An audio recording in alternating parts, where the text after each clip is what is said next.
target evasion.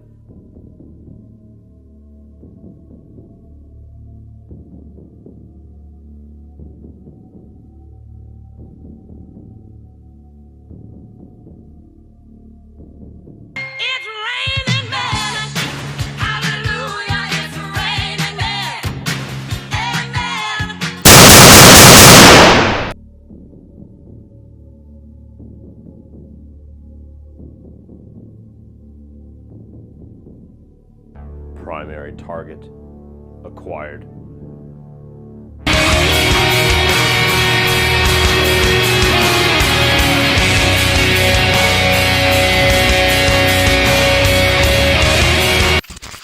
Terminator 3 Rise of the Machines tells the story of John Connor as an adult living off the grid, once again getting thrust into the battle for the future when an upgraded model is sent back to finally finish the job. What's up, guys? Welcome to my review of the third film in this franchise leading up to the release of Terminator Dark Fate this November. If you've been following along with me so far on the first two reviews, you will know that I am doing these reviews in partnership with Sean Chandler Talks About, just like we did the Rambo reviews. So his review is dropping the same exact minute, second, day, right now that mine is uploaded. So finish off my review and then go and check out his and hit the subscribe button over there and see his different take on this film.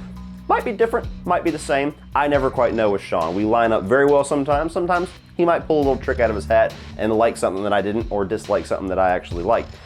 Beyond that, we have two other friends that are joining us for this one that we didn't even know about. So my buddy Durbin from Durbania, you guys have seen him on this channel before with the State of the DCEU videos, and a channel called Film Trigger is also doing these reviews. Their review for T3 has already been out. Me and Sean had a little bit of a delay, so I will post their review links down below. Theirs have been out, so theirs is live just the same time as ours. But check out all of these guys' thoughts on this movie. Subscribe to their channels if you haven't already, and join us on this fun adventure leading up to the newest Terminator film. Now, as far as Terminator 3 Rise of the Machines, this was the first Terminator film that I actually saw in theaters. I saw it with my dad. I was a huge fan of the first two films. If you've seen those reviews, you know that. Terminator 2 especially, one of my favorite movies of all time, a movie that I watched continuously as a kid, and I was very excited for Terminator 3. As a younger guy, when this first came out, I really did enjoy this film. Not nearly as good as the first two, and even as a young guy, I knew that. There was things about it that just stood out as weird, and things that were not nearly as badass or as iconic as those first two films that I grew up with. A lot of time has passed since then.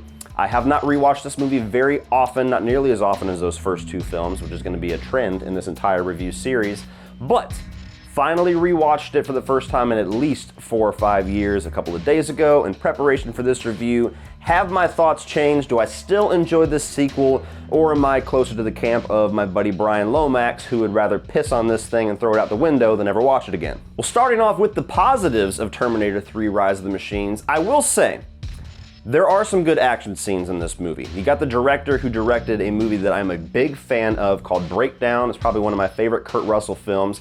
And there's some pretty good action sequences in that film for just being a thriller. When you come over to this, his directing talents as far as directing action do transfer over into this. There's a lot of car action. There's a point where the TX is holding like this big ass crane and just plowing through vehicles. I think a lot of it, if not all of it, was practical. I'm sure they used CGI where they needed to, but there was some really good action scenes in here. There's some decent fighting between the T-800 and the TX. A little bit too much CGI for my taste in those scenes, but overall, for an action film that was mostly, if not completely, abandoning some of the horror tone of the first film and the second film, they do pretty well with the action.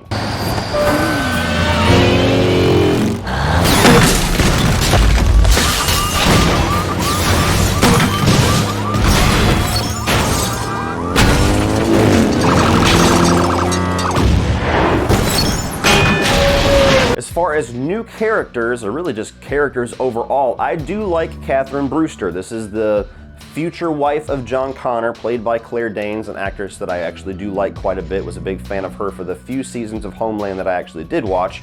But I think that she's really good in this role, and I like that character kind of being added into the mix. It's a different little twist as far as these character dynamics that we've seen the first couple of movies. It introduces a little bit more of not necessarily an innocent take into the mix, but it's a character that has not grown up in the knowledge of what is going to come in the future. So they have to quickly bring her up to speed and make her a believer that this thing chasing them is actually a robot from the future and we're all gonna die in about 8 hours if you don't fucking get shit together.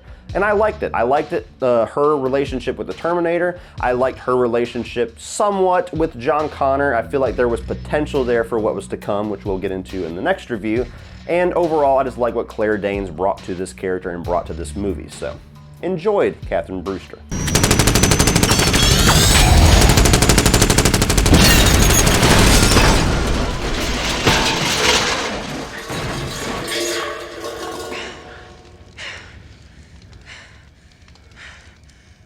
What? Nothing. You remind me of my mother. And my final positive, Brian just cheered.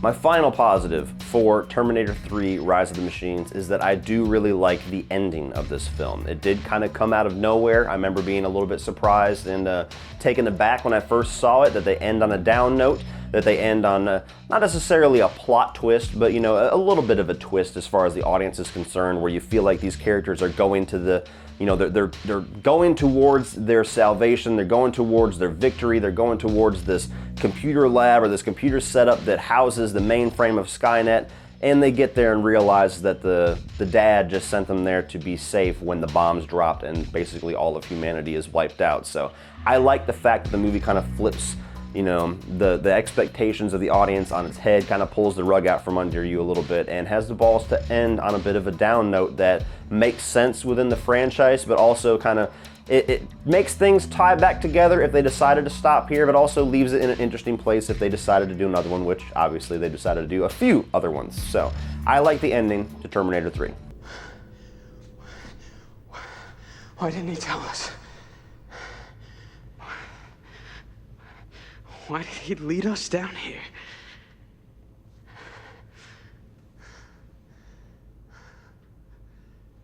To live. That was his mission.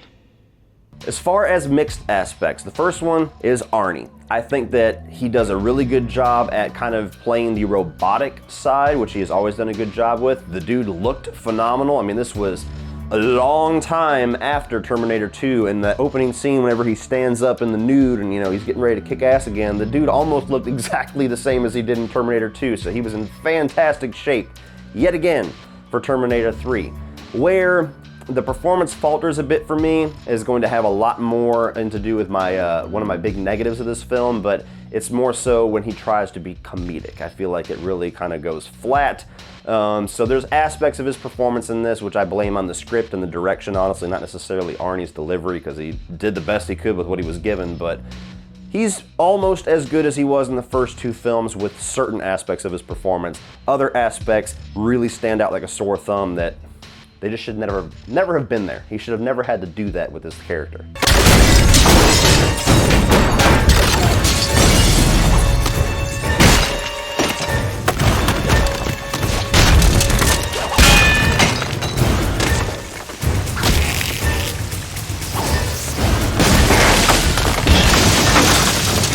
Now moving on to the negatives, and since I've already hinted at it, might as well get it out of the way. One of the big ones is the comedy. One of the biggest things that I enjoyed when I watched this for the first time when I was younger, some of the jokes like Talk to the Hand or, you know, little movie references here and there to the first two films. As an adult, they stand out a lot as something that make no sense after you watch those first two films. If you go through Terminator 1, Terminator 2, and you throw on T3, that whole stripper sequence is like a brick in the face.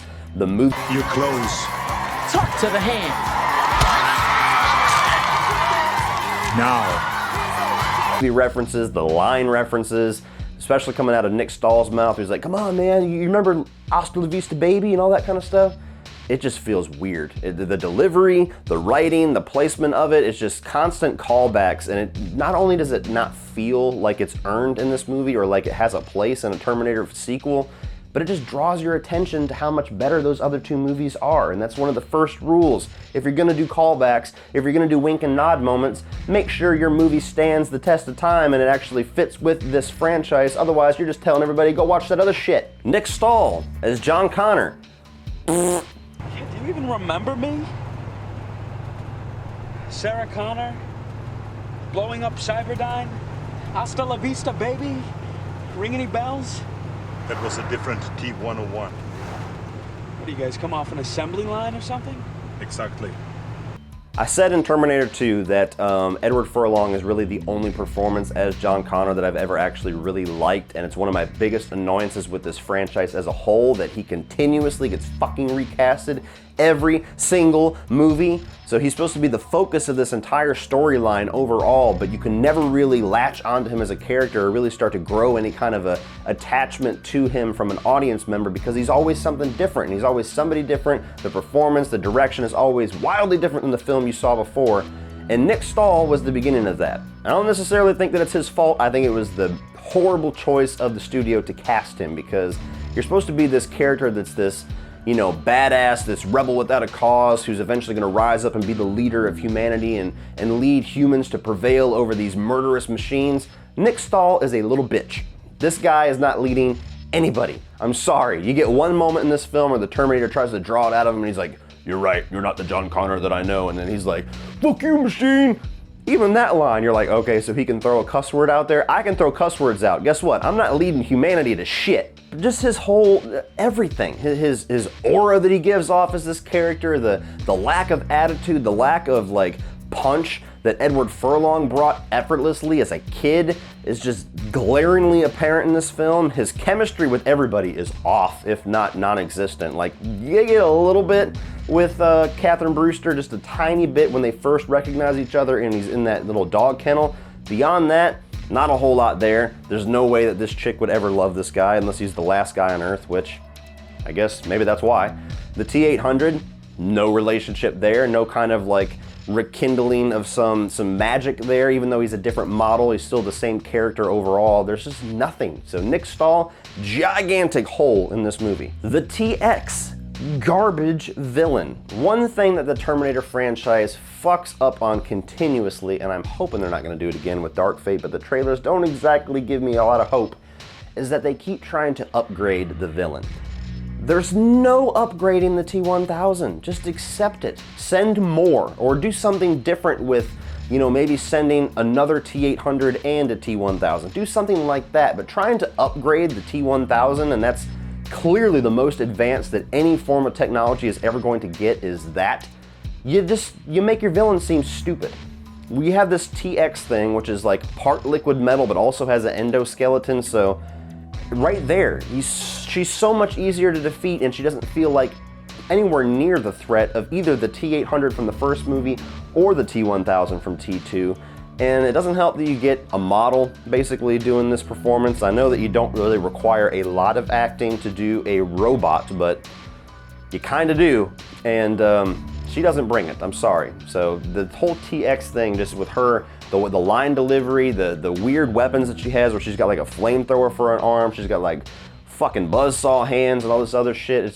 It's not impressive, it's not scary, it's not intimidating, and it does not feel like a villain that is a bigger threat than what we have seen before. And my last negative with this has to do with story, and this movie just feels like a complete retread. I mean, T2 was a retread, kind of the storyline of the first one, but James Cameron did so much different with it, so much to expand it, so much to kind of flip certain aspects of it on its head, that even though at its surface it might seem the same-ish as the first movie, it's so different in the way that it's executed.